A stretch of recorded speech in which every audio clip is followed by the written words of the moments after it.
Сәлем достар, бүгін біз сіздермен осындай өте дәмді, нәзік, жұмсақ болып шығатын трайфл дайындайтын боламыз. Видеоны соңына дейін қарап, менімен бірге дайындап көріңіздер. Ол үшін алдымен қайнап тұрған ыстық суымызбен какаомызды араластырып қоямыз. Ең алдымен жұмыртқамыз бен қантымызды қосып, миксермен аппақ болып көпіргенше миксерлейміз.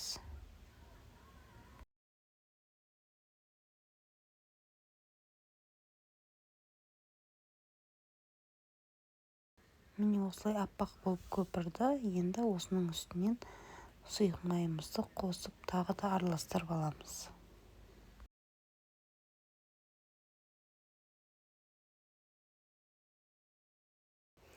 Оның үстінен қайнаған суымыз бен какаомыз араласқан сұйықтықты қосып, тағы да жақсылап араластырамыз.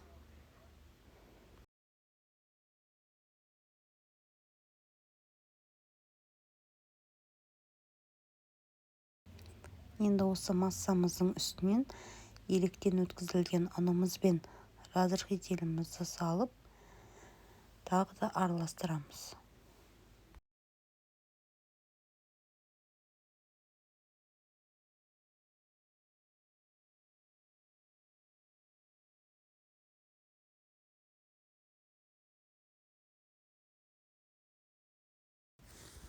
Міне бізде осындай қоймалжың масса дайын болды.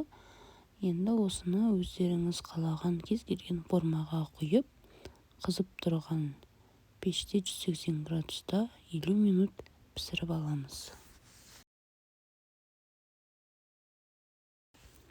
Міне біздің бисквитіміз пісіп шықты. Енді осыны формасынан босатып, бөліктерге бөліп суытып аламыз.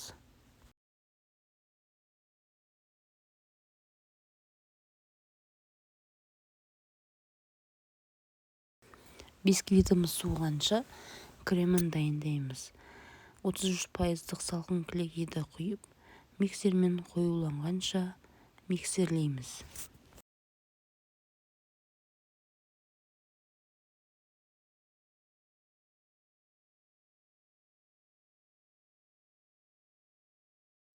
Осылай қоюланған кезде қант ұнтағымызды салып, тағы да араластырамыз.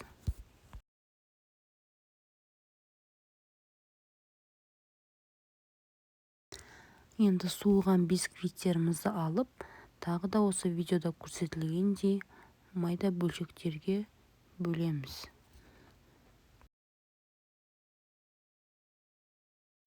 Дайын болған крошкемізді осындай арнайы трайфлға арналған ыдысымызға кремімізді құя отырып, крошкемізді үстіне себеміз.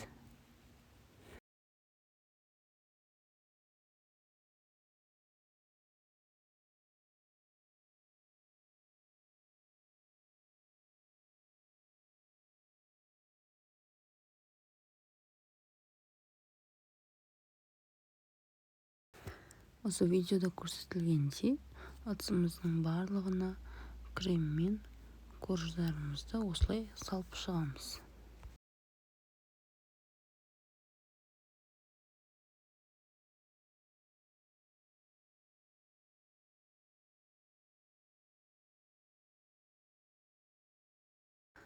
Салып болғаннан кейін осылай видеодағыдай қасығымызбен алып, кремімізді тегістеп шығамыз.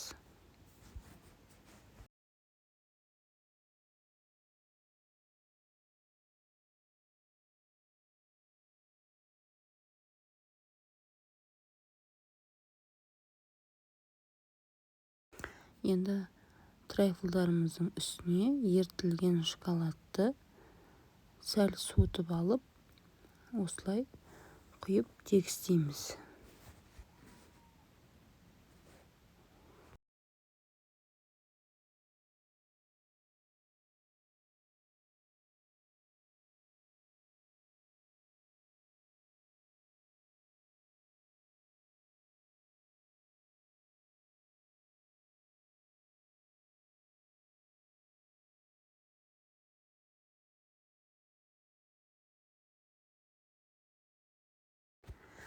Мен трайфлдардың бетін осылай құлпынай қойып сәндеп шықтым.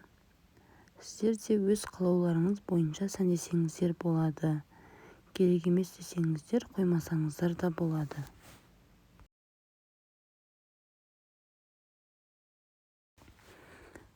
Мінекей біздің трайфлдарымыз дайын.